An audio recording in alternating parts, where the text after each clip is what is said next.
Asanti sana barabara. Anakuja basi mpenzi msikilizaji, Yesu alitoka wapi? Yesu alitoka wapi? Biblia inafundisha kwamba Yesu aliishi mbinguni huko basi pale kabla ya kuja duniani. Na basi pale Mika alitabiri kwamba Masihi angezaliwa Bethlehem, na alisema pia kwamba asili yake ni kutoka nyakati za kale. Na hivi basi mara nyingi Yesu mwenyewe alisema kwamba aliishi mbinguni kabla ya kuwa mwanadamu, akiwa kiumbe wa roho mbinguni. Yesu alikuwa na uhusiano wa pekee pamoja na Yehova.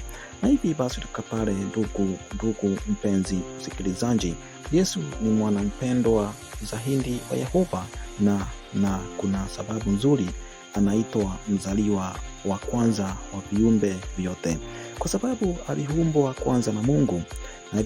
Na hivi basi kuna jambo lingine linalomfanya mwana huyo awe wa pekee. Asante sana. Yeye ni mwana mzaliwa pekee. Hilo linamaanisha kwamba ni Yesu peke yake aliyeumbwa moja kwa moja na Mungu. Pia Mungu alimtumia Yesu peke yake kuumba vitu vingine vyote. Pia Yesu anaitwa Neno. Hilo linamaanisha kwamba alizungumza kwa niaba ya Mungu, akiwasilisha ujumbe na maagizo kwa wana wengine wa baba yake, yani malaika na wanadamu. Asante sana. Lakini je, mwana huyo mzaliwa wa kwanza yuko sawa na Mungu kama wengine wanavyoamini? Biblia haifundishi hivyo. Kama tulivyoona katika Biblia, mwana huyo aliumbwa, basi ni wazi kwamba alikuwa na mwanzo, lakini Yehova Mungu ana mwanzo wala mwisho. Mwana huyo mzaliwa pekee hakujaribu kamwe kuwa sawa na babake. Biblia inafundisha wazi kwamba baba ni mkuu kuliko mwana. Na hivyo basi, mpenzi msikilizaji, Yehova peke yake ndiye Mungu mweza yote. Kwa hiyo hakuna yeyote aliyelingana naye. Yehova na mwana mzaliwa wake wa kwanza walikuwa na uhusiano wa karibu mamilioni ya miaka kabla ya mbingu zenye nyota dunia kuumbwa. Walipendana kweli kweli. Mwana huyo mpendwa alikuwa tu kama baba yake. Ndiyo sababu Biblia inamwita mwana huyo mfano wa Mungu asiyeonekana. Asante sana.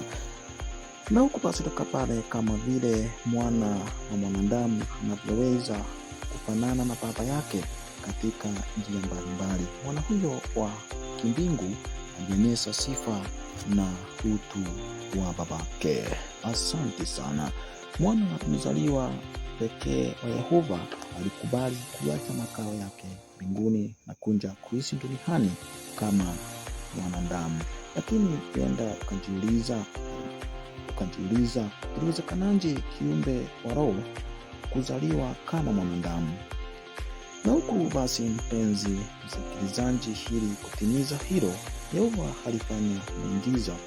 Alihamisha uhai wa mwana wake wa kwanza kutoka mbinguni na kutia katika tumbo la bikira Myahudi aliyeitwa Maria. Kumbuka basi pale, Maria ndiye alikuwa mama yake Yesu. Yesu hakuwa baba wa kibinadamu, basi Maria alimzaa mwana yani mama yake Yesu alimzaa basi Maria alimzaa mwana mkamilifu na akamuita Yesu. Na huku basi, mpenzi msikilizaji, niona kuna tofauti kati ya baba na mwana. Asante sana barabara. Na kwa hivyo basi, mpenzi msikilizaji, Yesu alitoka wapi? Yesu alitoka wapi? Biblia inafundisha kwamba Yesu aliishi mbinguni huko basi pale kabla ya kuja duniani. Na basi pale Mika alitabiri kwamba Masihi angezaliwa Bethlehem, na alisema pia kwamba asili yake ni kutoka nyakati za kale. Na hivi basi mara nyingi Yesu mwenyewe alisema kwamba aliishi mbinguni kabla ya kuwa mwanadamu, akiwa kiumbe wa roho mbinguni. Yesu alikuwa na uhusiano wa pekee pamoja na Yehova. Na hivi basi pale, ndugu mpenzi msikilizaji, Yesu ni mwana mpendwa zaidi wa Yehova, na kuna sababu nzuri anaitwa mzaliwa wa kwanza wa viumbe vyote, kwa sababu aliumbwa kwanza na Mungu. Na hivi basi kuna jambo lingine linalomfanya mwana huyo awe wa pekee. Asante sana. Yeye ni mwana mzaliwa pekee. Hilo linamaanisha kwamba ni Yesu peke yake aliyeumbwa moja kwa moja na Mungu Marundande. Pia Mungu alimtumia Yesu peke yake kuumba vitu vingine vyote. Pia Yesu anaitwa Neno. Hilo linamaanisha kwamba alizungumza kwa niaba ya Mungu, akiwasilisha ujumbe na maagizo kwa wana wengine wa baba yake, yani malaika na wanadamu. Asante sana. Lakini je, mwana huyo mzaliwa wa kwanza yuko sawa na Mungu kama wengine wanavyoamini? Biblia haifundishi hivyo. Kama tulivyoona katika Biblia,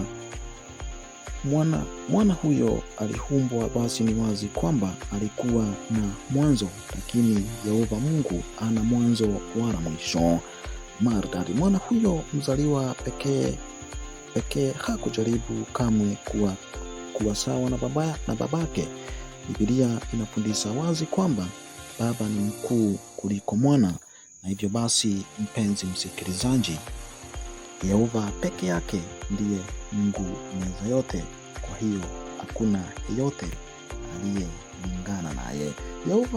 Yehova na mwana mzaliwa wake wa kwanza walikuwa na uhusiano wa karibu mamilioni ya miaka kabla ya mbingu zenye nyota na dunia kuumbwa.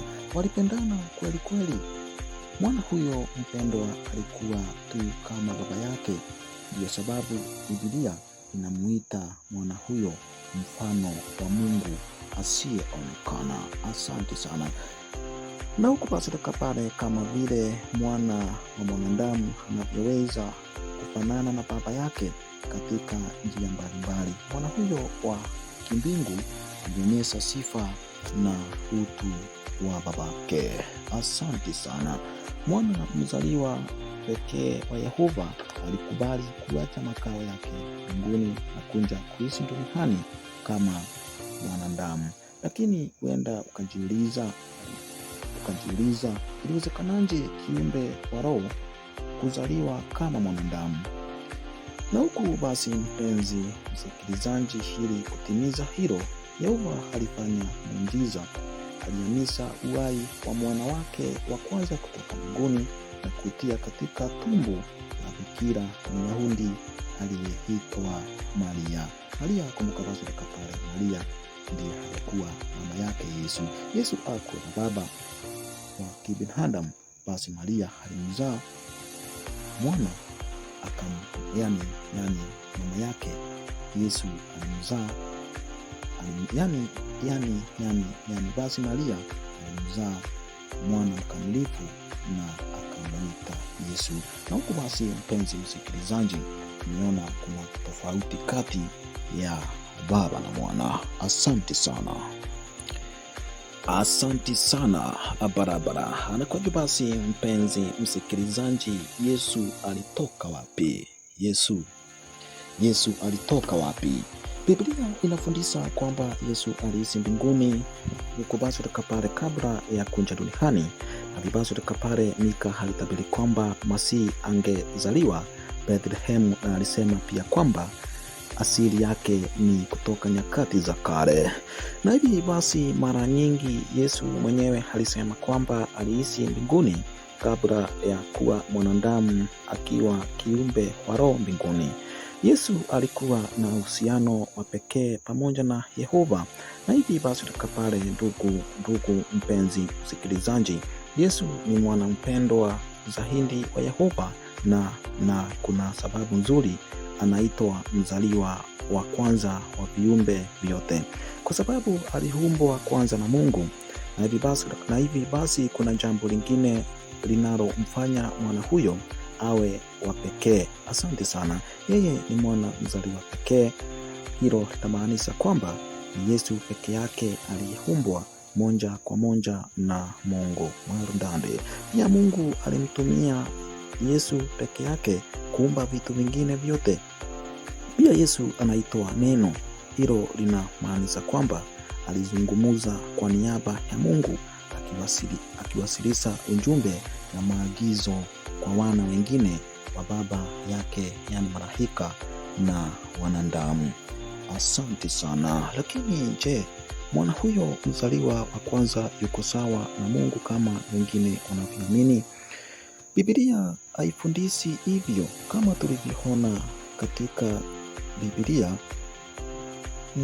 mwana huyo aliumbwa, basi ni wazi kwamba alikuwa na mwanzo, lakini Yehova Mungu ana mwanzo wala mwisho. Maridadi. Mwana huyo mzaliwa pekee hakujaribu kamwe kuwa sawa na babake. Biblia inafundisha wazi kwamba baba ni mkuu kuliko mwana.